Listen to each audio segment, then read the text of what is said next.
এই কাফেলা শহীদি চেতনায় চলে অবিরাম। এই কাফেলা শহীদি চেতনায় চলে অবিরাম। শত বাধা বিপদেও পিছু হটে না করে সংগ্রাম। শত বাধা বিপদেও পিছু হটে না করে সংগ্রাম। চেতনায় আল কোরআনের বাণীরা রাসূলের তেজ দীপে ঈমান সাজায়। চেতনায় আল কোরআনের বাণীরা রাসূলের তেজ দীপে ঈমান সাজায়। তাই তো ছুটে আসে অগণন সাহসী বীর, ইসলামী ছাত্র শিবির। সে তো ইসলামী ছাত্র শিবির। ওই শিবানী মুখে কদমে কদমে চলে, সম্ভাবনার তীরে হাত ছানি দেয়। বদরের চেতনা, ওহুদের প্রেরণা, শহীদি তামান্না।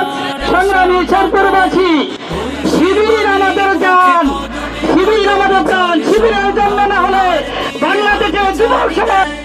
বদরের চেতনা, ওহুদের প্রেরণা, শহীদি তামান্নার আশা জাগায়। জান্নাতি পথ ধরে লক্ষ্যে থাকি স্থির, ইসলামী ছাত্র শিবির। সেই দিশারা ছাত্র সমাজকে আলোর পথ দেখাতে, ন্যায় ইনসাফের পক্ষে নিয়ে আসতে 1977 সালের 6 ফেব্রুয়ারি ঢাকা বিশ্ববিদ্যালয়ের কেন্দ্রীয় মসজিদে প্রতিষ্ঠিত হয়েছিল আমাদের প্রিয় কাফেলা বাংলাদেশ ইসলামী ছাত্র শিবির। প্রতিষ্ঠার 49 বছর পেরিয়ে সেই 6 জন থেকে ছাত্র শিবির আজ প্রত্যেকটি ঘরে ঘরে লক্ষ ছাত্র জনতার রূপে রূপান্তরিত হয়েছে। সংগ্রামী ছাত্র জনতা, আপনারা জানেন 1977 সালের 6 ফেব্রুয়ারি ছাত্র শিবিরের ঢাকা বিশ্ববিদ্যালয়ের মসজিদ থেকে, কেন্দ্রীয় মসজিদ থেকে ছাত্র শিবিরের প্রতিষ্ঠা হয়েছিল। এখানে 6 জন ভাইয়ের মধ্য দিয়ে ছাত্র শিবির প্রতিষ্ঠিত হয়েছিল। আজকে সেই ছাত্র শিবির লক্ষাধিকে পরিণত হয়েছে।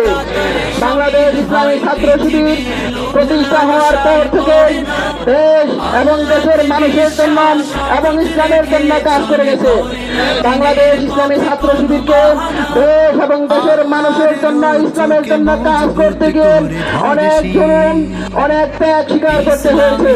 বাংলাদেশ ইসলামী ছাত্র শিবিরকে অন্যায়ভাবে জুলুম, খুন, খুন, হত্যা করে ছাত্র শিবিরকে তারা নিঃশেষ করতে চাইছিল, কিন্তু কোন রক্তচক্ষু বাংলাদেশ ইসলামী ছাত্র শিবিরকে দমিয়ে রাখতে পারেনি এবং পারবেও না ইনশাআল্লাহ। না করে সংগ্রাম।